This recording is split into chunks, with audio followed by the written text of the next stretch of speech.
Hi welcome to Kiran TV. Pawan Kalyan ఎట్టకేలకు 11 రోజుల ప్రాయశ్చిత దీక్ష విరమణ చేశారు.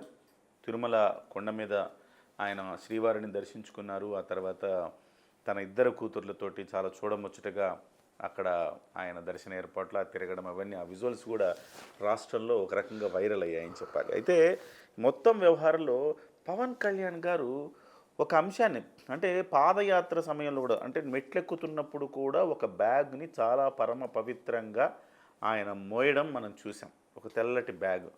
ఏమిటయ్యా తెల్లటి బ్యాగ్ అంటే ఆ బ్యాగ్లో ఒక వారాహి డైరీ, వారాహి డిక్లరేషన్ అనే ఒక పుస్తకం అక్కడ ఉన్నది. ఆ డిక్లరేషన్లో ఏముంది అనేది వాళ్ళ అందరికి కూడాను ఒక ప్రశ్నార్థకంగా మారింది. అది వారాహి సభలో డిక్లేర్ చేస్తారు. వారాహి సభ ముందు ఆ డిక్లరేషన్ ఉంచుతారు అని చెప్తున్నారు. ఏమిటి ఆ వారాహి డిక్లరేషన్? ఒకసారి మాట్లాడదాం. మనతో పాటుగా ప్రముఖ రాజకీయ విశ్లేషకులు చందు శ్రీనివాస్ గారు ఉన్నారు. నమస్కారం శ్రీనివాస్ గారు. నమస్కారం కిరణ్ గారు. చందు శ్రీనివాస్ గారు, ఏంటి ఆ వారాహి డిక్లరేషన్? ఒక కొత్త పంథా కనబడుతోంది. అంటే ఇక్కడ మీరు చెప్పేదాకా అదే ఆనంద్ సాయి చేతిలో ఉంది. అది ప్రతి మెట్టు దగ్గర కొన్ని మెట్లు ఎక్కిన తర్వాత అది వైట్ కవర్ లాగా ఉంది. దాంట్లో గుడి దగ్గర నుంచి బయటకు వచ్చిన తర్వాత ఆయన చేతిలో ఉంది వారాహి డిక్లరేషన్ అని. సరే, ఏదైనా కానీ ఇప్పటి వరకు రాజకీయాలు 3 నెలలు అధికారంలో వచ్చి ఎక్కడో విజయోత్సవ ర్యాలీలు చేసుకోలేదు. ఆయన ఆయన సహజానికి విరుద్ధంగా ఆవేశపూరిత ప్రసంగాలతో జగన్ నిన్ను అధపాతాలను తొక్కపోతే నా పేరు పవన్ కళ్యాణ్ కాదు, నా పార్టీ జనసేన కాదు అని అన్న వ్యక్తి ఆ తర్వాత ఆ వాడివేడి ప్రసంగాలు కానీ ఏమీ లేవు. కక్షపూరితం కాదు, ఎలక్షన్ టైంలో వరకు మాట్లాడాను. తర్వాత పరిపాలన మీద దృష్టి పెట్టాలన్నాడు. మీకు తెలుసు, 13,336 గ్రామాలకి గ్రామ పంచాయతీలు ఒకే గ్రామ సభలు చేయటం, వరల్డ్ రికార్డ్ సాధించడం గిన్నిస్ బుక్. అదే సమయంలో 400 గ్రామ పంచాయతీలు 400 లక్షలు అంటే 4 కోట్లు ఇవ్వటం. ఇవన్నీ పూర్తిగా ఒక మంచి పరిపూర్ణమైన నాయకుడిగా, ఉప ముఖ్యమంత్రిగా దేశం మొత్తం చూసింది. ఆ తర్వాత మీరు అన్నట్టు ఈ 11 రోజుల ప్రాయశ్చిత్త దీక్ష ఏదైతే ఉందో, 100 కోట్ల మంది హిందువులకి ప్రతినిధిగా సనాతన ధర్మం కాపాడడానికి ఒక బోర్డు ఏర్పాటు చేయాలనేది ఎప్పుడైతే అన్నాడో, ఉభయ తెలుగు రాష్ట్రాలే కాకుండా దక్షిణ భారతదేశమే కాకుండా యావత్ భారతదేశం 100 కోట్ల మంది హిందువులు మాకొక చుక్కాని అంటే మాకొక మంచి నాయకుడు దొరికాడు అనేది వాళ్ళ ఉదయాంతలో నుంచి పెద్ద పెద్ద మఠాధిపతులు కావచ్చు, స్వామీజీలు కావచ్చు, గురూజీలు కావచ్చు అంటున్నారు. యోగి ఎలా పేరైతే తెచ్చుకున్నాడు, ఆ తర్వాత హిమంత బిశ్వేశ్వరం అస్సాం ఏ విధంగా తెచ్చుకున్నాడు, ఈరోజు పవన్ కళ్యాణ్ ఆ విధంగా అయ్యాడు. ఓకే, ఇప్పుడు దాకా ఒక ఎత్తు. ఆ తర్వాత కంప్లీట్ ఆధ్యాత్మికత వైపు నడిచాడు. ఈ వేరియేషన్స్, రకరకాల వేరియేషన్స్లో పవన్లో చూస్తుంటే మనకి చాలామందికి అంతు చిక్కని, ఎప్పుడు ఏం మాట్లాడతాడా, ఏ విధమైన టాపిక్ తీసుకుంటాడా, ఏది తీసుకున్న జాతీయ వ్యాప్తంగా ఇష్యూ అవుతుంది. నేషనల్ మీడియా అంతా పవన్నే చూపిస్తుంది. ఇకపోతే ఉన్నట్టుండే ఎప్పుడూ చూడని రెండో కూతురు కూడా ఈరోజు చూపించేశాడు. చూపించడమే కాకుండా ఒక నాయకుడిగా ఆ అమ్మాయి చేత సంతకం పెట్టించడం కావచ్చు, తన తండ్రిగా తను కూడా డిక్లరేషన్ సంతకం పెట్టాడు. అదే జగన్మోహన్ రెడ్డి గారు ఎందుకు పెట్టలేదు? 5 సంవత్సరాల నుంచి ఈయన పెట్టాల్సిన అవసరంలా, ఆయనలాగా విచక్షణాధికారంతో ఈయన పెట్టాల్సిన అవసరంలా, కానీ నాయకుడు అనేవాడు చేసి చూపించాడు ఇక్కడ. అదెంత ఓకే. ఆయన అనొచ్చు కూడా, నా మతం మానవత్వం రాసుకోండి, ఆయన ఎవరైనా వస్తారని ఈయన కూడా చెప్పచ్చు. ఆ పాపను చూశారు, చక్కగా చూడవచ్చుగా. అమ్మాయి పేరేంటి? అంజని. దానికి పొలోని అంజని. అంటే క్రిస్టియన్ అంటే అంజనీదేవి అంటే వాళ్ళ అమ్మ పేరు. అండ్ అయినా కానీ ఇక్కడ డిక్లరేషన్ సంతకం పెట్టాడంటే వీళ్ళేమంటారు వైసీపీ నాయకులు? అంతకుముందు పాదయాత్ర చేసినప్పుడు 1,000 కిలోమీటర్లు చేసినప్పుడు ముందు వెళ్ళాడు, తర్వాత వెళ్ళాడు కదా. ఆ రోజు డిక్లరేషన్ ఎందుకు అడగలేదు? డిక్లరేషన్ అడిగితే మళ్ళీ అప్పుడు క్రిస్టియన్స్ అంటే అవమానిస్తారని చెప్పి అది రాజకీయంగా ఉపయోగించుకునేవాళ్ళు. అందుకని చెప్పి వాళ్ళు అప్పుడు చంద్రబాబు నాయుడు గారు కావచ్చు, అప్పుడు పరిపాలన అంతా చూసి చూడట్టుగా ఉంది. సరే, మీరు ముఖ్యమంత్రి అయ్యారు కదా, 5 సంవత్సరాలు ఉన్నారు కదా, చైర్మన్ మీ చేతిలో ఉన్నారు. ఎక్కడో ఢిల్లీలో ఉన్న ధర్మారెడ్డిని మీరే తెచ్చుకున్నారు, మీ బాబాయిని మీరే తెచ్చుకున్నారు, మీ చెవిరెడ్డిని, మీ బొమ్మకను అందరూ మీరే తెచ్చుకున్నారు కదా. మరి మీరు ఇన్ని తెచ్చుకున్నప్పుడు 1990లో ఒక యాక్ట్ వచ్చింది చెన్నారెడ్డి హయాంలోనే. ఆగమన శాస్త్ర నిపుణుల ప్రకారం ఎవరైనా అన్య మతస్థులు తిరుమలలో వెళ్తే మామూలుగా వెళ్ళి బయట చూడవచ్చు, దర్శనం లోపల వెళ్ళాలంటే డిక్లరేషన్ మీద సంతకం పెట్టి మేము గౌరవిస్తున్నాం అని చెప్పి సంతకం పెడతానికేమి. ఏమో అలిపిరిమి వెళ్తున్నాం, కాలినడకన వెళ్తున్నాం అన్నారు,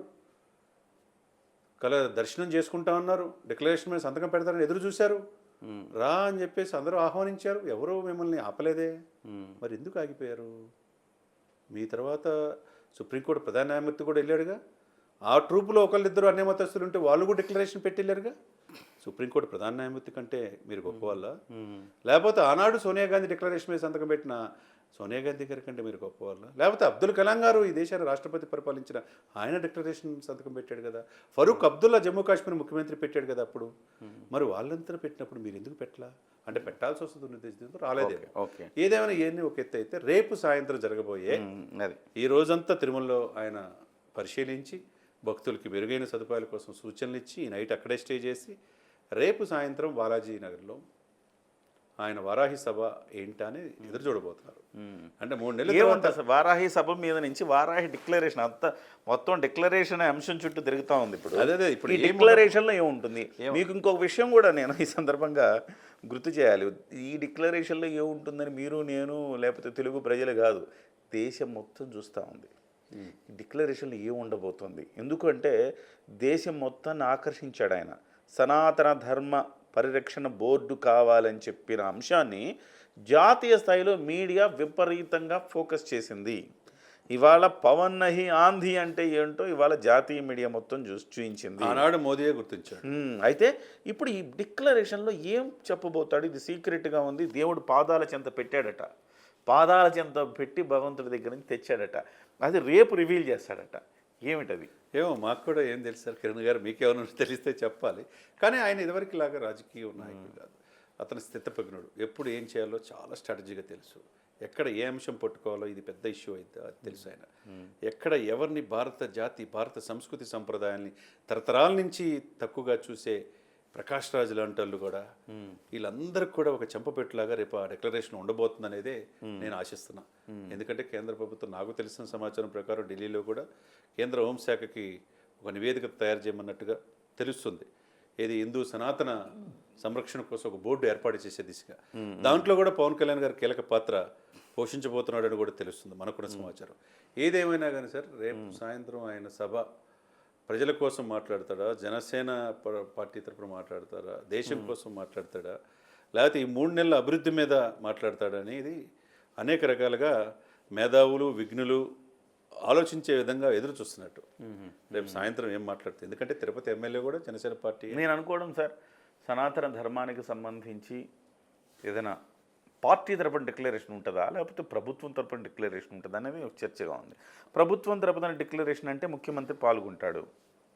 పార్టీ తరపున డిక్లరేషన్ అంటే పవన్ కళ్యాణ్ గారు సరిపోతారు. అంటే ఇక్కడ ఒకటి సార్, ఈ 3 రోజుల పర్యటన అంతే కదా. నిన్న, ఈరోజు, రేపుతో ఆయన కొండ దిగుతున్నాడు. చంద్రబాబు నాయుడు గారు కొండ ఎక్కుతున్నాడు.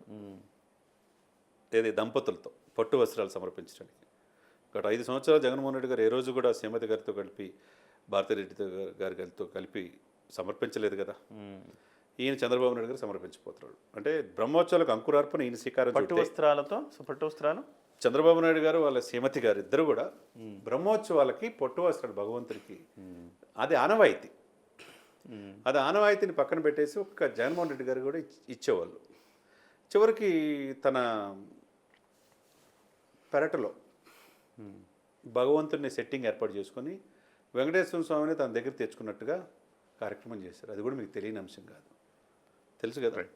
దేవుడిని మనం తెచ్చుకోవాలని ఆలోచనే రాకూడదు. ఓకే, ఆయన దగ్గరికి మనం వెళ్ళాలి కాబట్టి 7 కొండలు వెళ్ళాడు. మీకు 5:40 నిమిషాలకు బయలుదేరితే 9:20కి వెళ్ళాడు.